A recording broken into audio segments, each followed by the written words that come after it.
क्या आप भी कंफ्यूज रहते हैं कि क्वाड्रेटिक इक्वेशन को किस मेथड से सॉल्व किया जाए?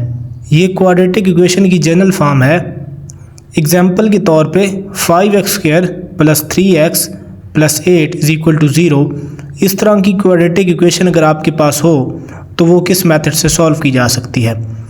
Generally we have following methods. First one पे हम फैक्टराइजेशन यूज़ करते हैं, सेकंड पे हम क्वाड्रेटिक फार्मूला यूज़ करते हैं और थर्ड हमारे पास मेथड है कंप्लीटिंग स्क्वायर मेथड।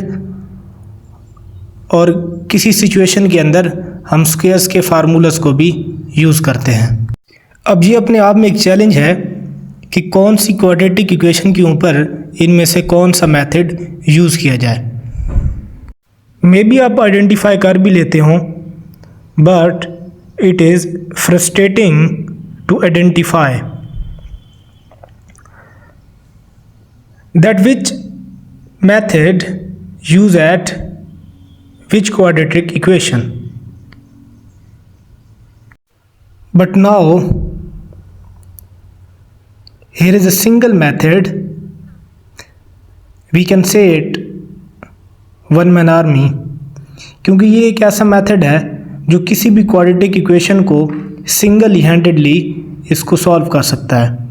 आपको ये आइडेंटिफाई करने की ज़रूरत नहीं है कि कहाँ पे कौन सा मेथड यूज़ होगा। ये सिंगल मेथड किसी भी क्वाड्रेटिक इक्वेशन के रूट्स को फाइंड आउट करने के लिए यूज़ किया जा सकता है। ये अगेन आपके पास क्वाड्रेटिक इक्वेशन की जनरल फॉर्म है। Here A B and C are a real number. A B और सी यहाँ पे रियल नंबर्स होंगे।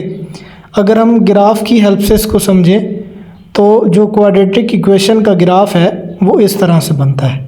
ठीक है, अब देखें यहाँ पे जो एक्स एक्सिस पर ये ग्राफ है दो जगह पे टच कर रहा है, फर्स्ट रूट और सेकंड रूट। अगर हम एक इसके मिड में एक लाइन ड्रा करें, यहाँ पे value of this curve is minimum at this point M. अब ये हमारा पॉइंट एम है, ये एरो से मैं शो करवा देता हूँ। ये पॉइंट, इसको हम एम का नेम दे रहे हैं। ये सेंटर में है x1 x2 के।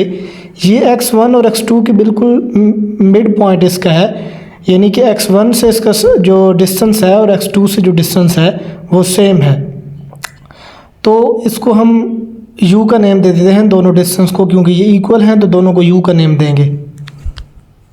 अगर आप इमेजिन करें कि आप इस m पॉइंट पर खड़े हैं और आपने x1 तक जाना है तो आपको u माइनस करना पड़ेगा, और अगर आपने x2 तक जाना है तो u आपको प्लस करना पड़ेगा। तो इस तरह हमारे पास x1 की इक्वेशन बनेगी m - u और x2 की इक्वेशन बनेगी m + u। अब हमारा टारगेट क्या है? अब हमारा टारगेट है m और u की वैल्यूज़ को फाइंड आउट करना। तो हमारे रूट्स हमारे पास आ जाएंगे। ठीक है, अब हम एक एग्जांपल लेते हैं और अपना ये मेथड वहाँ पे यूज़ करके उसके जो रूट्स हैं वो फाइंड आउट करते हैं। ये हमारे पास जिसका a हमारे पास 1 है, b हमारे पास 22 है और c हमारे पास 117 है। तो अब हम सबसे पहले सम ऑफ रूट फाइंड करेंगे।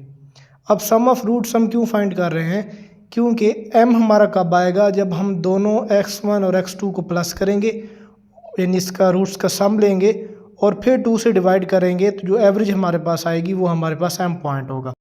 तो एक्चुअली हम average of sum of root ले लेते हैं। सम ऑफ रूट का फार्मूला होता है -p/a और 2 नीचे डिवाइड करवा देंगे। b और a की वैल्यूज़ पुट करेंगे तो हमारे पास जो average of sum of root निकल के आएगी, यानी जो m निकल के आएगा वो हमारे पास क्या होगा? 11 होगा। तो अब हम x1 और x2 की जो इक्वेशन है वहाँ पे m की वैल्यू पुट कर देंगे। यहाँ पर हमने m11 पुट कर दिया, यहाँ पर भी हमने m11 पुट कर दिया। ठीक है, u को सेम लिख लिया। अब m की वैल्यू फाइंड करने के बाद नेक्स्ट हमारा टारगेट है वैल्यू ऑफ u को फाइंड आउट करना। तो उसके लिए हम प्रोडक्ट ऑफ रूट्स लेंगे। प्रोडक्ट ऑफ रूट्स का फार्मूला जो होता है हमारे पास वो होता है c/a। तो यहाँ पर ऑलरेडी हमारे पास c और a की वैल्यूज़ है, वो हम पुट करेंगे तो हमारे पास प्रोडक्ट ऑफ रूट जो आएगा वो 117 आएगा।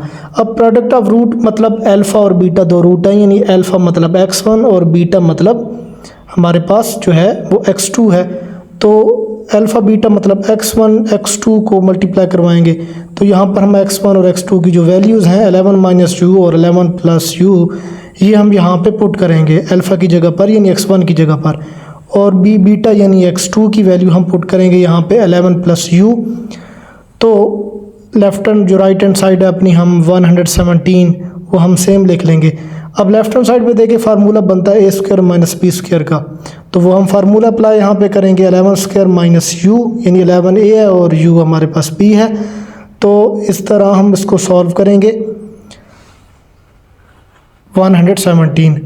अब माइनस u² को राइट हैंड साइड पे ले जाएंगे और वहाँ से 117 को लेफ्ट हैंड साइड पे ले आके माइनस कर देंगे, u² जाके प्लस हो जाएगा। तो 121 माइनस 117 का आंसर 4, दोनों तरफ स्क्वायर रूट लेंगे तो u हमारे पास 2 आ जाएगा। तो इस तरह हमने u की वैल्यू भी फाइंड कर ली, m की वैल्यू भी फाइंड कर ली। अब हम फिर इक्वेशन x1 और x2 के अंदर पुट करने जा रहे हैं m और u की वैल्यूज़। तो हमारे पास x1 रूट 9 आया है और x2 रूट हमारे पास 13 आया है। तो इस तरह सिंपल मेथड से हम x1 और x2 की वैल्यू फाइंड आउट कर सकते हैं। अब हम एक और एग्जांपल को सॉल्व कर लेते हैं। अब देखें इस मेथड को यूज़ करने का मतलब सबसे पहला टारगेट m की वैल्यू फाइंड आउट करना है। और वो कैसे होगी, वो हम सम ऑफ जो है वो रूट्स ले लेंगे, माइनस b और a फार्मूला है, b और a की वैल्यू पुट करेंगे यहाँ पे हम, तो हमारे पास सम ऑफ रूट आ जाएगा। अब क्योंकि हमें सम ऑफ रूट की एवरेज चाहिए तो हम इस सम ऑफ रूट की एवरेज ले लेंगे, यानी जो आंसर सम ऑफ रूट का है उसे 2 से डिवाइड करवा लेंगे, तो हमारे पास m की वैल्यू आ जाएगी 2। अब m की वैल्यू जो हमारे पास आ गई है तो नेक्स्ट हमारा टारगेट क्या है, u की वैल्यू फाइंड करना। यहाँ पे हम m की वैल्यू पुट कर लेते हैं 2, x1 x2 दोनों इक्वेशन में। अब हमने u फाइंड आउट करना है। अब u के लिए हम प्रोडक्ट ऑफ रूट लेंगे, उसका फार्मूला c/a है, c/a की वैल्यू हम पुट करेंगे तो हमारे पास -7 आ जाएगा। ठीक है, अब प्रोडक्ट ऑफ रूट का मतलब अल्फ़ा बीटा है यानी x1 x2, तो x1 x2 की जगह पे उसकी वैल्यू पुट करेंगे 2 माइनस u, x1 की वैल्यू 2 माइनस u है ना, तो वो हम पुट करेंगे यहाँ पे 2 माइनस u, और x2 की वैल्यू 2 प्लस u है तो वो हम यहाँ पे 2 प्लस u जो है वो पुट कर देंगे। यहाँ पे a² माइनस b² का फार्मूला लगेगा।